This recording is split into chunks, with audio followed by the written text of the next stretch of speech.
Who are these 10 people? And the other problem we have in our governance is the lack of diversity and inclusivity. The very few women in politics and in governance, we know that. But very few people belonging to the oppressed classes, very few people represent different voices. If a lot of people get very excited, I'm on WhatsApp with my MLA, I'm on WhatsApp with my councillor, press conference. But this is good in some sense. You have a direct connection and they're resolving. I myself, when I live near Putanelli, so many things I'll just post on my morning walk. If I see something, I'll post a photo. Immediately they'll respond and I'll feel very good about it. But that is also called as so-called elite capture. Now I have access to WhatsApp, I have access to a camera, and I have access to that guy's number in a group. Therefore I got it done. But what about everybody else? It's their ward, their street, their city also. Just because they don't have WhatsApp or they don't know how to take a picture, a lot of people, civic activists themselves don't know how to report a problem.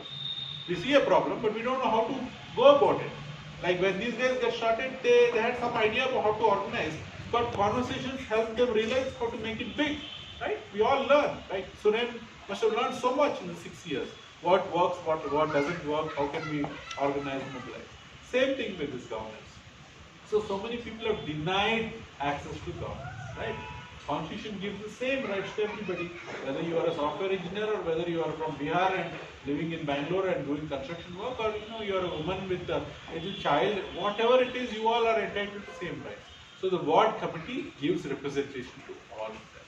So the 10 people have 2 people from RWS, Resident of Sessions, 2 from SCST, 3 women or 2 women? 3 women, all of that, right? So now that 10-member committees and ward itself has become so big. This is the other thing why ward committees are so important.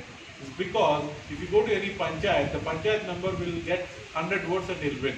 He'll be representing 1,000 people or 2,000 people. In a Bangalore city, the ward corporator represents how many people? Guess, what's the population? 1 crore, 200 wards, how many people are represented? Some of these wards are representing 1.5 lakh people. If you go to Sarjapur Road or Whitefield, Rajarajeshwari Nagara ward has 1,20,000 voters. If you go to Karnataka, in any of these districts in Davangere and all that, MLA will represent 50,000, 70,000. Bangalore corporate will represent more people than that. 50,000 voters or people? 50,000 voters, people will be a lot more. Yeah. People will be a lot more. Voters itself is 1 lakh in that West Bangalore. City itself is 1.2. It's also skewed. If you go to Baswantagudi, it will be this side. The inner Malleshwaram, within the circle, inside inner outer ring road, is a certain way. As you go out, our great BMP became BBMP.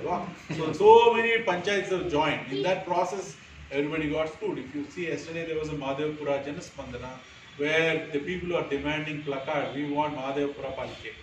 We don't want to be in BBMP. Right? So big. If you want to come to Hudson Circle, it takes 1 day. Right? I don't know how she came here for this meeting, but anyway. So this is the problem we have. They're centralizing that. The reasons for centralizing, I can go on for 2 hours, but it's basically power of corruption, land, all of these things made that happen. So now ward committees is the antidote to that. It makes local problems get solved locally. Right? Can anyone figure out if we say that Whitefield has a huge traffic problem? Can people in JP Nagar all have a meeting and discuss how to fix Whitefield problem? You can crib and complain and laugh at them and all that, but you cannot solve the problem because you are not experienced. They have to sit there. So ward committee meetings are supposed to be forums where these 10 people and the corporator and the engineers and the responsible people sit down and figure out what's happening in our ward. What is good, what is bad, what we need to do next. And the most amazing, beautiful thing is that regular citizens who are not ward committee members can also be in these meetings. They are not allowed to speak up, which is part of the thing, because imagine 100 people come and everybody wants to talk, right? They can watch and observe. In Bangalore, many ward corporators allow the citizens also to speak up. I think you go to your meetings. Yeah. Are you allowed to speak? Yes. He's actually gets special chair. I don't know. He's a tall guy, so they want to hear talk. So if you show interest, corporators, so what happened is, corporators fill these ward committees with all kinds of, friends and family, right? Package combo deal they made it. with all kinds of people. And if I am a corporator, I meet all these guys ward committee members.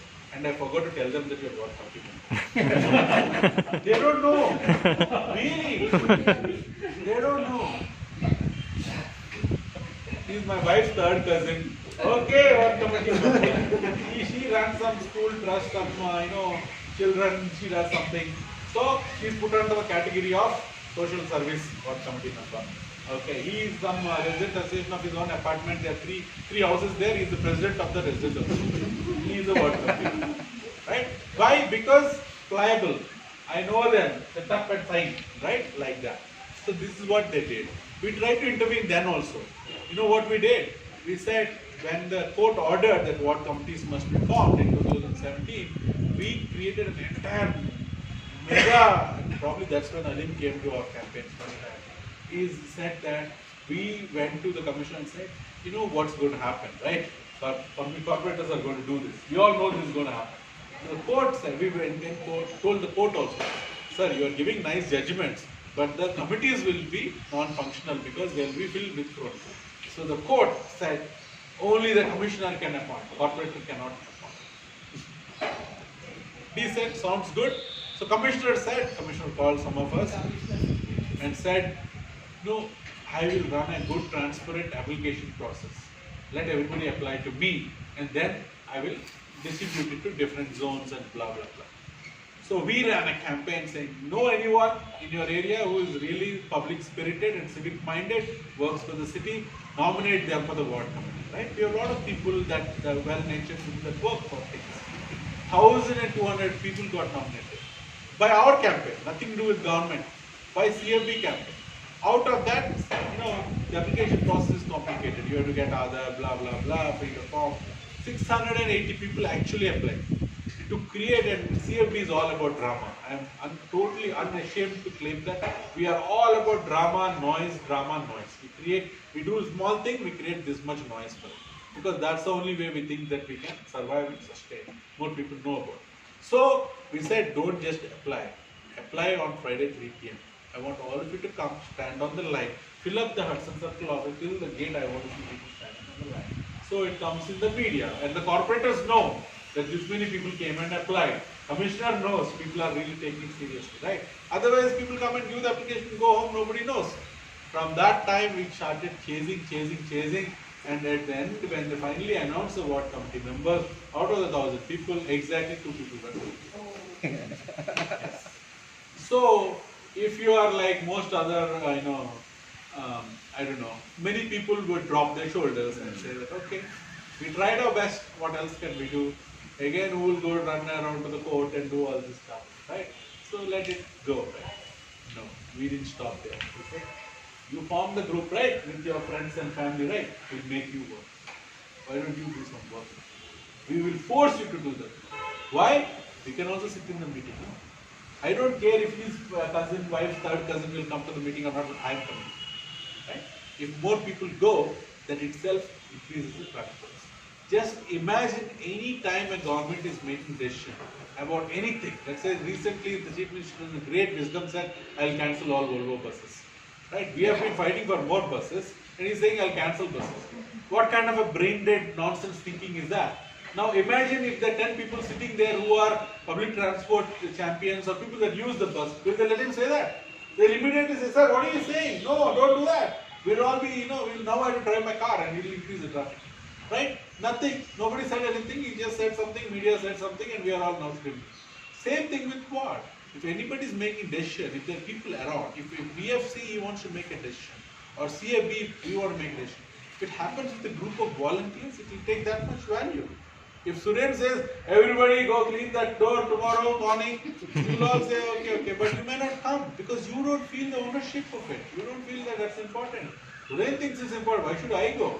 He's a good guy, next time I'll go. Right? You might think like that. But in a meeting, Suren says, these are the 3 things we have. The school painting is there, road painting is there, some other, all garbage things only, but at least pick the better garbage one and then go work. And you all agree to do that, right?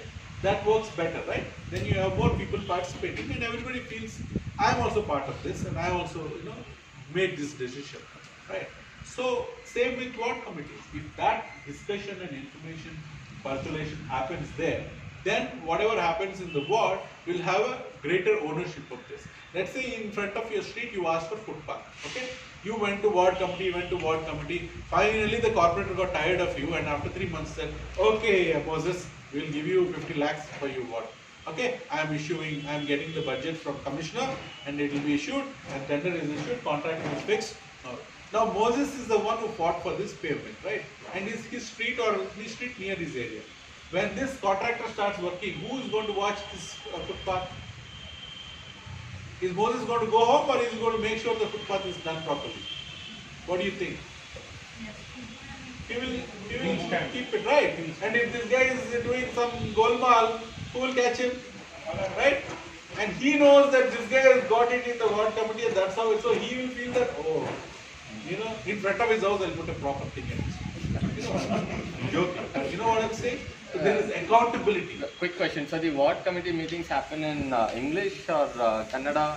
It's Kannada, but you know, that's the language of Australia. Yeah. So, but you know, language should not be a barrier for you at all. Don't worry about it.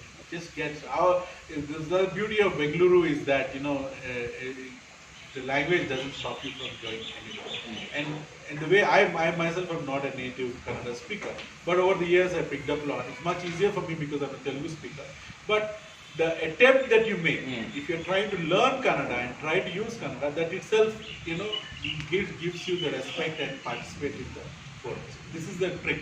And I read Prajavani every week, for example.